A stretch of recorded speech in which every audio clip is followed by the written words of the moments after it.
नमस्कार। स्वागत है आपका द न्यूज़ पर। मैं हूं अशोक वानखेड़े।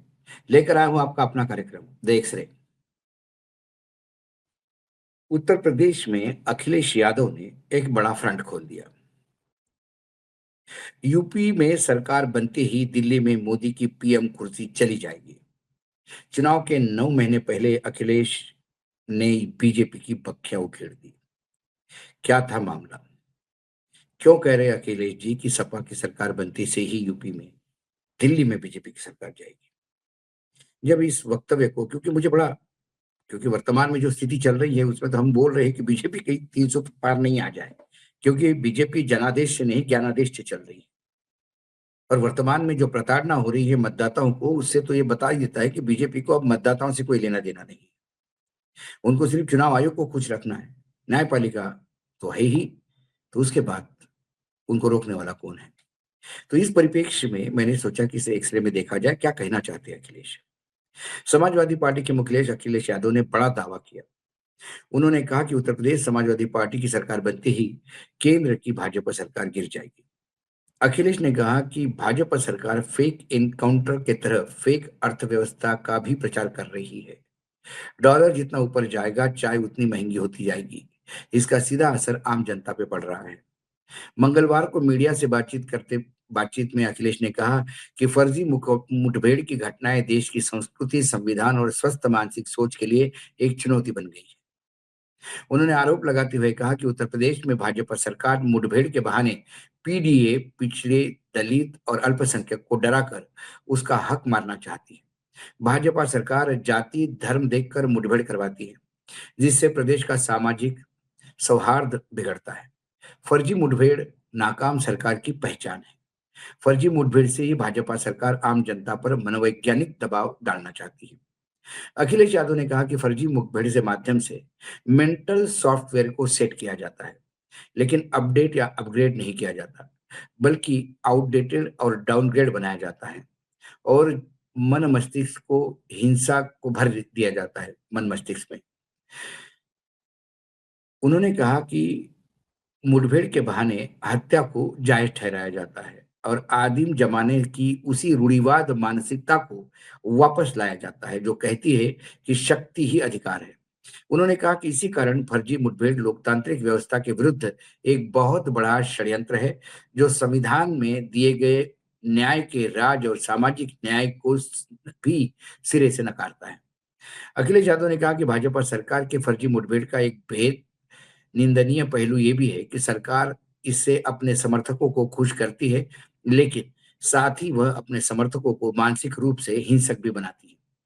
उन्होंने आरोप लगाया कि भाजपा सरकार लोगों में नफरत का जहर घोलकर अपनी राजनीतिक सत्ता बनाए रखने के लिए उनका मानसिक शोषण करती है। उन्होंने कहा कि भाजपा अपनों को ही डसती है। सपा प्रमुख ने कहा कि फर्जी मुठभेड़ से कानून व्यवस्था संभाली नहीं बल्कि और बिगड़ती है, क्योंकि इससे पुलिस में भ्रष्टाचार फैलता है। उन्होंने गंभीर आरोप लगाते हुए कहा कि फर्जी मुठभेड़ से भाजपा सरकार ने सरकारी स्तर पर एक पूरा आपराधिक तंत्र खड़ा कर रखा है। फर्जी मुठभेड़ को सही साबित करने के लिए कुछ भ्रष्ट वकील मनगढ़ंत कहानी गढ़ते हैं और फिर वह अधिकारी और सरकार को ही ब्लैकमेल करते हैं। फर्जी मुठभेड़ की घटनाओं को मानवाधिकार की हत्या करार देते हुए अखिलेश ने कहा कि मुठभेड़ में लोगों को मारने वाले पुलिसकर्मी आखिरकार खुद भी वैधानिक और सामाजिक रूप से मारे जाते हैं, क्योंकि फर्जी मुठभेड़ में संलिप्त पुलिसकर्मी जब फंसते हैं तो भाजपा सरकार उनसे मुंह मोड़ लेती है। उन्होंने कहा कि ऐसा पुलिसकर्मियों को जब सजा होती है तो उनके परिवार वाले सामाजिक अपमान का शिकार होते हैं। ये जो उन्होंने कहा समाजवादी पार्टी के ट्विटर हैंडल से, ये आप देख सकते हो ट्वीट जो एक्स प्लेटफॉर्म पे किया। जाति आधारित फर्जी एनकाउंटर सामाजिक न्याय के राज को खारिज करती है। माननीय राष्ट्रीय अध्यक्ष श्री अखिलेश यादव जी, और नीचे अखिलेश का वीडियो है, आप ये वीडियो भी सुन सकते हैं। तो आपको बहुत सारी बातें जो मैंने कही वो उसमें डायरेक्ट अखिलेश से सुन सकते हैं। प्रदेश में निवेश नहीं आता है, मैं बता चुका हूं। फर्जी इनकाउंटर से प्रदेश की साफ सुथरी छवि धूमिल होती है, लोगों के अंदर डर पैदा होता है। फर्जी इनकाउंटर से भाजपा सरकार अपने भ्रष्टाचार पर पर्दा डालती है, क्योंकि जब कभी भी कोई खतरा नजर आता है सरकार पर, या फिर सरकार कम्युनल हो जाती है, या सरकार फर्जी इनकाउंटर का सहारा लेती है। फर्जी इनकाउंटर भाजपा सरकार की नाइंसाफी, जुल्म और जाति का सबसे घिनौना रूप है।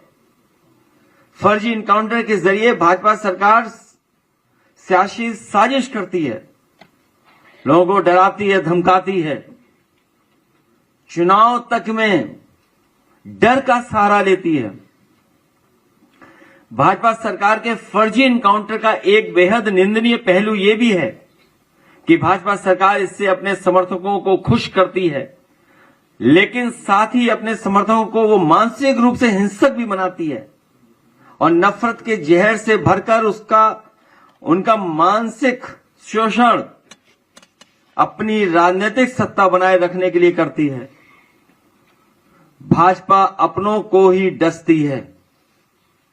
पक्षपाती फर्जी इनकाउंटर का एक बहुत बुरा असर यह भी होता है, लोगों का कानून के ऊपर से विश्वास उठ जाता है और बेकसूर लोग अत्याचार होने पर कानून की शरण में न जाकर के न्याय में विश्वास खो देते हैं।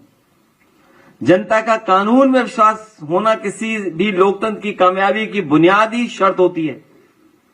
जाति आधारित फर्जी इनकाउंटर सामाजिक न्याय के राज को खारिज करता है। पक्षपाती फर्जी इनकाउंटर पूरी तरीके से संविधान विरोधी क्रिमिनल एक्ट है। कस्टोडियल डेथ्स की भी एक तरह से फेक इनकाउंटर ही है, जिससे भाजपा सरकार के अधीन उत्तर प्रदेश नंबर 1 पर है। ये भाजपा राज की बेहद शर्मिंदा करने वाली करतूतों का नतीजा है, जो बेहद चिंतनीय भी है और निंदनीय भी है। लोकतंत्र का इतिहास गवाह है कि जो सरकारें फर्जी इनकाउंटर करवाती हैं, जनता मौका आने पर एक ना एक दिन चुनावी तरीके से इनका इनकाउंटर कर देती है। इसके बाद दूसरा समाजवादी पार्टी का एक और ट्वीट है उन्हीं के ट्विटर हैंडल से। आंकड़े बताते हैं कि सबसे ज्यादा असुरक्षित महिलाएं, बेटियां कहीं है तो भारतीय जनता पार्टी के सरकार में उत्तर प्रदेश में। माननीय राष्ट्रीय अध्यक्ष अखिलेश यादव जी के बाद एक वीडियो नत्थी किया है, जिसमें अखिलेश जी इस पहलू पे बोलते हुए आपको सुनाई देते हैं। 2020 में जो हुआ था हाथरस की बेटी के साथ, उसी तरह की घटना गाजीपुर में हुई है एक विश्वकर्मा बेटी के साथ, और वही घटना हुई है एक बहन कुशवा जो हरदोई की है उसके साथ। और आंकड़े ये बताते हैं कि सबसे ज्यादा असुरक्षित महिलाएं, बेटियां, बच्चियां अगर कहीं हैं तो भारतीय जनता पार्टी की सरकार, उत्तर प्रदेश की सरकार में।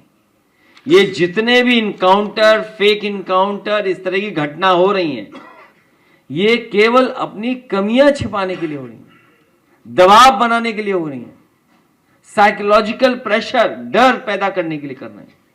और जब कभी सरकार को लगता है कि वो सरकार से बाहर जाने वाले हैं या कमजोर दिखाई देने लगते हैं, तो भारतीय जनता पार्टी कमिलन होने का रास्ता अपना लेती है।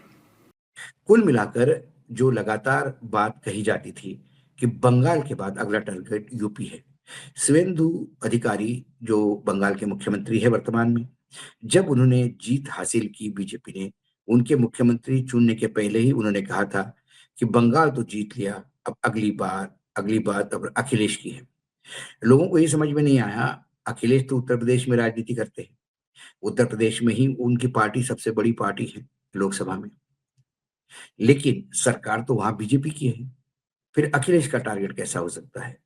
उसके बाद धीरे धीरे चीजें जो खुलती आ गई, उसमें यह था कि जैसा ममता को यहां समाप्त किया, अगला टारगेट उत्तर प्रदेश में अखिलेश को समाप्त करने का है। तब से लगातार बातें हो रही है कि क्या अखिलेश समाप्त होंगे, क्या इसी मोडस अप्रेंटिस से या इसी सिस्टम से यदि चुनाव लड़ा जाएगा, क्या अखिलेश समाप्त होंगे।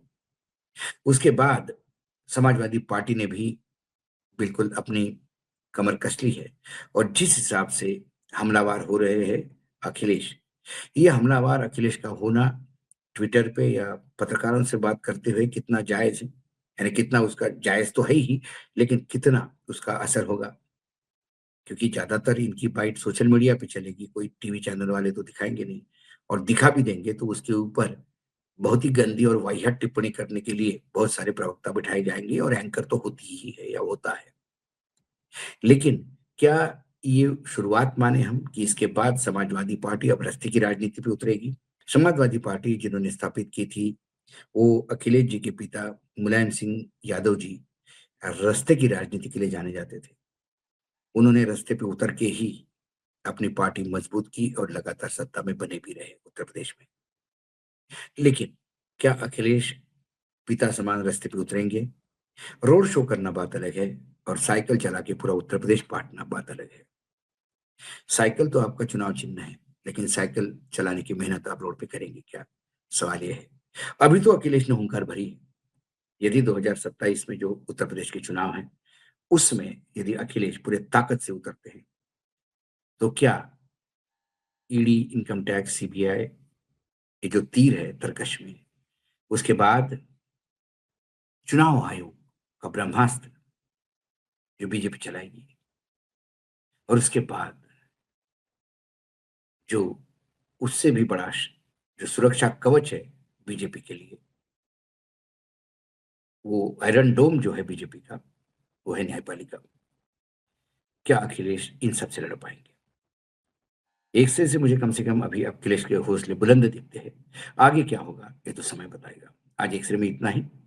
फिर मिलता हूं किसी विषय के साथ, तब तक के लिए नमस्कार। देखते रहिएगा द न्यूज लॉन्चर।